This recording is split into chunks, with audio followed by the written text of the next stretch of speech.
வணக்கம் நண்பர்களே. இந்தியா ஒரு மதசார்பற்ற நாடு. எந்த ஒரு மதத்தையும் பின்பற்றுவதற்கும் பரப்புவதற்கும் நம் அரசியல் சாசனம் நமக்கு முழு சுதந்திரம் வழங்கியிருக்கிறது. ஆனால் தேர்தல் வரும்போது மட்டும் சில அரசியல் சக்திகள் மக்களின் மத உணர்வுகளை தூண்டிவிட்டு பிரிவினை அரசியலை முன்னெடுக்கின்றன.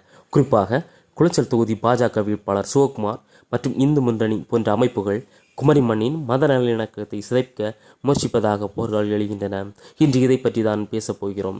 குமரி மாவட்டம் என்பது கோயில்கள், தேவாலயங்கள் மற்றும் மசூதிகள் என அனைத்தும் ஒன்றிணைந்த அமைதி பூங்கா. இங்கே மீனவ மக்களும் விவசாயிகளும் தொழிலாளர்களும் மத அடையாளங்களுக்கு அப்பாற்பட்டு ஒருவருக்கொருவர் துணையாக வாழ்ந்து வருகிறார்கள். இந்த சகோதரத்துவத்தை உடைப்பது யாருக்கு லாபம்? மதத்தின் பெயரால் வாக்குகளை பிரிப்பது வளர்ச்சிக்கான அரசியலா அல்லது வீழ்ச்சிக்கான அரசியலா? அரசியல் சாசனத்தின் 25வது பிரிவு ஒவ்வொரு குடிமகனுக்கும் தனது விருப்பப்படி மதத்தை பின்பற்ற உரிமை அளிக்கிறது. ஒரு வேட்பாளர் மக்களின் கல்வி, வேலைவாய்ப்பு மற்றும் அடிப்படை தேவைகளை பற்றி பேச வேண்டுமே தவிர குறிப்பிட்ட ஒரு மதத்துக்கு எதிராக பேசுவதோ அல்லது மத பிரிவினைகளை உருவாக்குவதோ சட்டப்படி தவறு. மதவாத அரசியல் என்பது மக்களின் நிஜ பிரச்சனைகளை திசை திருப்பும் ஒரு கருவி என்பதை நாம் உணர வேண்டும். பாஜக வேட்பாளர் சிவகுமார் அவர்களே, குளச்சல் தொகுதியின் மீனவ மக்களின் வாழ்வாதார பிரச்சனைகளுக்கு உங்களிடம் என்ன தீர்வு இருக்கிறது? அதை விடுத்து மதத்தை பேசுவது ஏன்? இந்து முன்னணி போன்ற அமைப்புகள் அமைதியாக இருக்கும் ஊர்களில் மத கலவரங்களை தூண்டும் விதமாக பேசுவது யாருடைய நலனுக்காக? நமக்கு அடுத்த தலைமுறைக்கு நாம் எதை விட்டு செல்ல போகிறோம்? பகையையா இல்லை சகோதரத்துவத்தையா? மக்களை வாக்களியும் முன் யோசியுங்கள். உங்களை பிரிக்க நினைப்பவர்களுக்கு உங்கள் வாக்குகள் ஒருபோதும் பலமாக இருக்கக்கூடாது. மத நல்லிணக்கமே நாட்டின் வளர்ச்சிக்கு அடிப்படை. குளச்சல் தொகுதியில் மதவாத அரசியலை வேறொருப்போம். அமைதியான சமத்துவமான தமிழகத்தை முன்னெடுப்போம். இந்த விழிப்புணர்வு வீடியோவை உங்கள் நண்பர்களுக்கும் குளச்சல் தொகுதி மக்களுக்கும் பகிருங்கள்.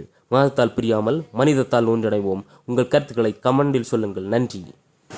பின்வரும் வீடியோவில் காடன் விளை HMS CSI ஆலயத்தை மூட நினைக்கும் இந்து முன்னணி அமைப்பின் பொய் பிரச்சாரத்தையும் அதனைத் தொடர்ந்து குளச்சல் வேட்பாளர் சிவகுமாரின் வெறுப்பு பிரச்சாரத்தையும் காணலாம்.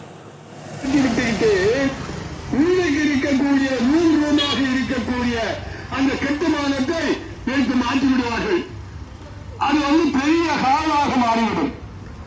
அப்படி வீடு என்று அனுமதி பெற்று ஜனப்பணியாக மாற்றக்கூடிய அந்த சேவை செய்து கொண்டிருந்த அந்த கட்டடத்தை காடன் நிலையில் கட்டடத்தை நம்முடைய உயர் நீதிமன்றம், உச்ச நீதிமன்றம் அந்த கட்டட ஆசாரிவள்ளம் மருத்துவக் கல்லூரியிலே கிறிஸ்தவர்கள் வழிபாடு நடத்துவதற்காக அந்த சேப்பலை திறக்க வேண்டும்.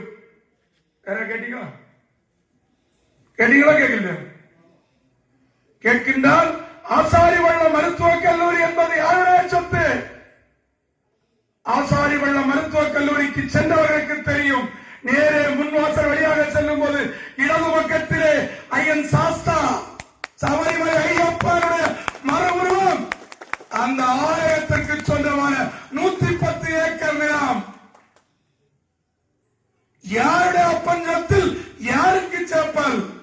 பாரதிய ஜனதா கட்சியினுடைய ஒரு தொண்டன் உயிரோடு இருக்கின்றவரை நீ சேப்பல் அல்ல, அங்கு செப்பல் கடை கூட திறக்க முடியாது.